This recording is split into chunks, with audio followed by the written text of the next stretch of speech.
मैं समझता हूं कि मुझे भी आज तक जीवन में जो पुरस्कार मिले, इनाम मिले, जो मुझे भेंट मिली, उसमें हल्दी की घाटी की माटी से बड़ी कोई आज तक मुझे कोई उपहार मिला नहीं। और इसलिए हम सब लोग इसलिए आए थे कि हल्दी घाटी की इस माटी को तिलक लगाकर इस राजस्थान की सरकार के खिलाफ जिस जनाक्रोश की मंशा से हम सब लोग यहाँ आए हैं, जरूरत इस बात की है कि किसानों के साथ जिस तरीके से ठगी हुई, बेरोजगारों के साथ वादा खिलाफी हुई, राजस्थान में अपराध बढ़े और भ्रष्टाचार आकंठ हुआ, उस सब के खिलाफ करने के लिए भारतीय जनता पार्टी राजस्थान ने ये जनाक्रोश अभियान शुरू किया। मैं ये मानता हूं कि एक ऐसी पवित्र धरती पर हम आए हैं जिससे ये संदेश साफ निश्चित रूप से नजर आ रहा है कि राजस्थान में सत्ता तो बदलेगी, लेकिन इतने प्रचंड बहुमत से भारतीय जनता पार्टी की सरकार काबिज होगी कि महाराणा प्रताप की इस पवित्र स्थली का विकास करने के लिए भारतीय जनता पार्टी का शासन पूरे समर्पित भाव से काम करेगा। केंद्र में मोदी जी आशीर्वाद देंगे, मोदी जी की सरकार हमें सहयोग करेगी ताकि इस हल्दी घाटी की पवित्र माटी की गूंज पूरे विश्व में पूरी ताकत से हो।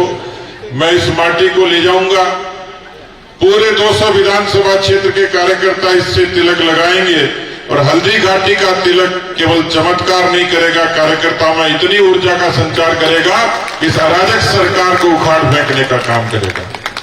कोई कल्पना कर सकता है इस पवित्र नाथद्वारा की धरती पर, इस हल्दी घाटी की धरती पर यहाँ जो माताएं बहनें बैठी हैं, उनको राजस्थान की उन माताओं बहनों की पीड़ा है जिनके साथ जिस तरीके का अन्याय और अत्याचार होता है। या जो लोग बैठे जिनको नौजवानों की पीड़ा से ताल्लुक है, जो नौजवान नौकरी की आस में आत्महत्या कर लेता है, उसका दोषी कौन है? यही अशोक गहलोत की सरकार है। जो भ्रष्टाचार है, इस गरीब के जमीर के पैसे का, जनता का पैसे का है, उस भ्रष्टाचार के खिलाफ कोई खड़ा हुआ है तो भारतीय जनता पार्टी का कार्यकर्ता खड़ा है। इस भ्रष्ट सरकार को उखाड़ने का ऐलान भी हल्दी घाटी की धरती से करना जरूरी है। आपने देखा होगा किस तरीके से कोई रोटी कोई मांगे, भूख से बिलखती अबला, उसको बलात्कार का दंड मिले। कोई नौजवान जो परीक्षा देने के लिए जाए, अपने माँ बाप के परिश्रम के पैसे से कोचिंग करने के लिए जाए, और जब परीक्षा के केंद्र पर जाता तो पता लगता पेपर लीक हो गया। केवल पेपर लीक नहीं, उस पेपर लीक से उस अवसाद में नौजवान गया और उस नौजवान ने जो आत्महत्या की, उस पाप का कोई दोषी है तो अशोक गहलोत सरकार दोषी है। हल्दी घाटी की माटी उसको दोष के दंड का भागी बनाने के लिए पूरे तरीके समर्पित भाव से भारतीय जनता पार्टी की सेना काम करेगी। मुझे लगता है 2023 का सूरज आज जब उदय हुआ, आपने उस सूरज को देखा होगा, उसकी लालिमा को देखा होगा, उसकी ताकत को देखा होगा, उसकी ऊर्जा को महसूस किया होगा। मैं महसूस करता हूं कि इस हल्दी घाटी की धरती से ये ऐलान करता हूं, ये भरोसा करता हूं कि 2023 का पहला सूरज जब उगा, वो भारतीय जनता पार्टी की ताकत के साथ उगा। अस्त होगा वो तो कांग्रेस पार्टी के अस्तुत्य शासन का प्रतीक होगा।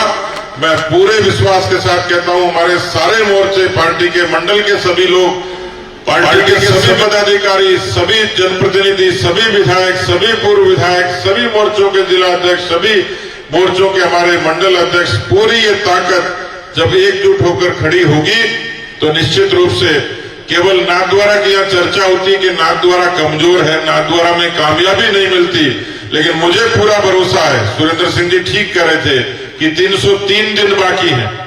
और आप गौर करिए कि हिंदुस्तान में भी मोदी जी की 303 सीट है, गुजरात में 156 आई है, तो राजस्थान में 182 से कम नहीं आएंगी। भारतीय जनता पार्टी के कार्यकर्ता ने अब ये संकल्प ले लिया है, इसलिए नाथद्वारा की धरती भी अछूती नहीं। नाथद्वारा की धरती ने भी उस हल्दी घाटी की माटी से संकल्प लिया है। नाथद्वारा की धरती ने भी उस विश्वास के साथ आगे बढ़ना शुरू किया है। इसलिए मुझे पूरा भरोसा, जैसे सुरेंद्र सिंह जी कह रहे थे कि 2023 के सूरज में जब गणना होगी तो नाथद्वारा भी पीछे नहीं रहेगा। नाथद्वारा में भी भारतीय जनता पार्टी का स्वर्ण कमल उगेगा और पूरे शान से भारतीय जनता पार्टी का नाथद्वारा से लेकर पूरे ठीक राजस्थान के पूरे नक्शे पर 180 से भी ज्यादा सीटें हम लोग जीतकर राजस्थान के लोक कल्याण का काम करेंगे। आज जो चीजें कही गई, मुझे बताया, बहुत सारी बातों का जिक्र तो आदरणीय अर्जुन जी ने किया। मैं उनको आभार व्यक्त करता हूं कि दिल्ली से सिर्फ इसलिए आए कि यहाँ इस स्थान की महिमा कैसे हो, इस स्थान का गुणगान कैसे हो, महाराणा प्रताप के शौर्य गान कैसे हो। आपने इतनी सारी घोषणाएं करके नाथद्वारा के कार्यकर्ताओं को जो सम्मान और संबल दिया है उसके लिए आपका अभिनंदन करता हूं। साथ ही मैं निवेदन करूंगा कि मुझे बताया कि यहाँ चैत्री गुलाब की खेती जो पूरे विश्व में ख्याति प्राप्त है, उसको ताकत देने की जरूरत है।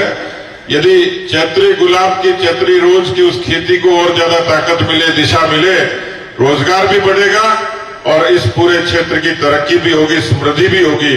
तो उसके लिए भी कुछ न कुछ निश्चित रूप से भारत की सरकार करेगी। आप सब लोगों को मैं प्रदेश भारतीय जनता पार्टी की तरफ से अभिनंदन करता हूं कि हल्दी घाटी की ये रज लगाकर हम मोदी जी के राष्ट्रवाद के मंत्र के साथ आगे बढ़ेंगे और केवल नाथद्वारा नहीं, पूरे राजस्थान के नवनिर्माण के लिए 8 करोड़ जनता के लिए समर्पित भाव से काम करेंगे। बहुत बहुत धन्यवाद। जय हिंद, जय भारत।